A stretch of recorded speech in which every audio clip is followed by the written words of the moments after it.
किसी ने कहा महाराज गया का नाम गया क्यों पड़ा?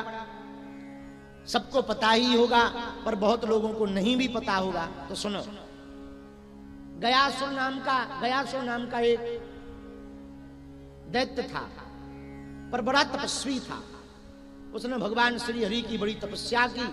भगवान प्रसन्न भय, वरदान मांगो, भगवान हमको ऐसा वरदान दो कि हमारा शरीर देवताओं से ज्यादा पवित्र हो, देवों से ज्यादा पवित्र हो।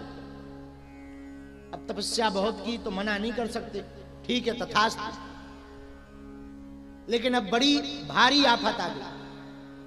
जब गयासुर ने तपस्या की और वरदान मांगा कि हमारा शरीर देवताओं से ज्यादा पवित्र हो जाए और जो हमें स्पर्श करे उसके पाप मिट जाए, तो अब पूरी दुनिया में एक त्राहिमाम हो गई, एक विचित्रता हो गई। पूछो क्या?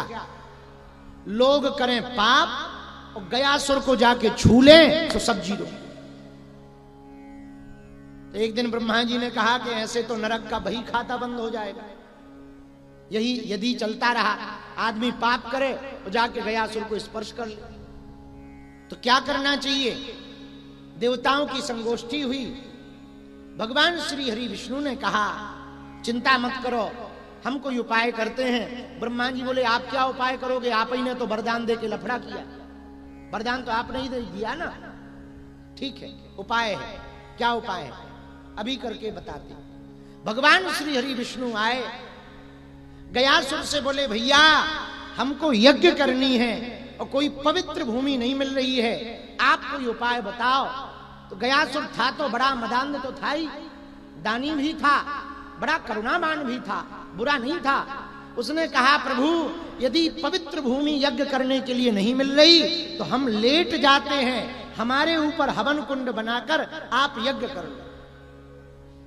और वो गयासुर लेट गया और जहां लेटा 5 कोस में लेटा, उसी का नाम गया पड़ा। भगवान श्री हरि ने यज्ञ किया और विष्णुपाद श्री ठाकुर जी के, श्री हरि के चरण उसकी हृदय पर बने, छाती और बने। और जब जाने लगे तो गयासुर बोला महाराज आगे क्या आज्ञा है? ठाकुर जी बोले अब तुम उठना नहीं, पड़े रहो ऐसे।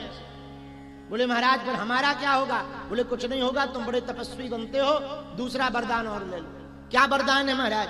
बोले दूसरा वरदान ये है जहां हमारे चरण पड़ गए हैं, अब यहां पर पूरी ब्रह्मांड सृष्टि का कोई भी व्यक्ति आकर यदि अपने पितरों के निमित्त यहां पर पिंड चढ़ाएगा, उसके पितरों की शांति 1 पीढ़ी की नहीं 21 पीढ़ी की यहीं पर हो जाएगी।